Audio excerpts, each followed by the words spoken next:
7 number ওই ব্যক্তিদেরকে আল্লাহ তার আরশের ছায়াতলে জায়গা দান করবেন। ওয়া রাজুলুন যাকারাল্লাহা খালিয়ান, আল্লাহ রাসূল সাল্লাল্লাহু আলাইহি ওয়াসাল্লাম বলেন ফাফাদাত আইনা, ওই ব্যক্তিকে আল্লাহ তার আরশের ছায়াতলে জায়গা দান করবে যেই ব্যক্তি একা নিভৃতে বসে বসে আল্লাহ সন্তুষ্টির জন্য আল্লাহর ভয়ে চোখের পানি ফলাইতে থাকে।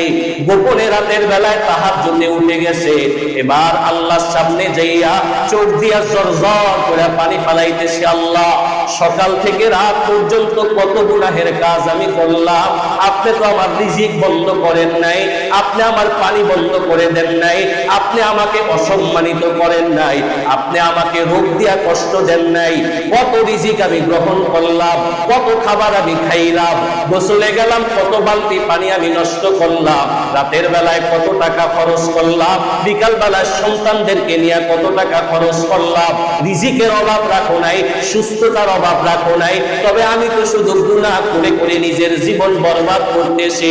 আল্লাহর নবী বলেন একা একা কোনো ব্যক্তি যদি এই কথাগুলা স্মরণ করে, আল্লাহর কথা স্মরণ করে, আল্লাহ তুমি কত মহান, তুমি কত বড়, তুমি যেমন বড় তোমার দয়াও তেমন বড়, আমি হইলাম নাফরমান আর তুমি হইলা মেহেরবান, আল্লাহ তুমি আমারে মাফ করে দাও, আমার উপরে তুমি রহম করো, আমার উপরে তুমি দয়া করো, আল্লাহ আমি হইলাম তোমার সবচেয়ে নালায়েক বান্দা, আল্লাহ আমি হইলাম জমানার সবচেয়ে বড় গুনাহগার, আল্লাহ আমার মতো গুনাহগার আর জমিনে কেউ নাই।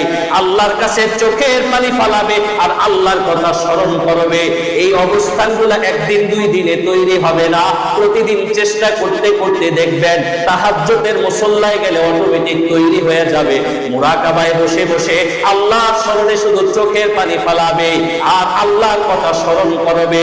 আল্লাহ রাসূল বলেন এই সমস্ত ব্যক্তিদেরকে আল্লাহ পাক রব্বুল আলামিন হাসরের ময়দানে আল্লাহর আরশের ছায়াতলে জায়গা দান করবে।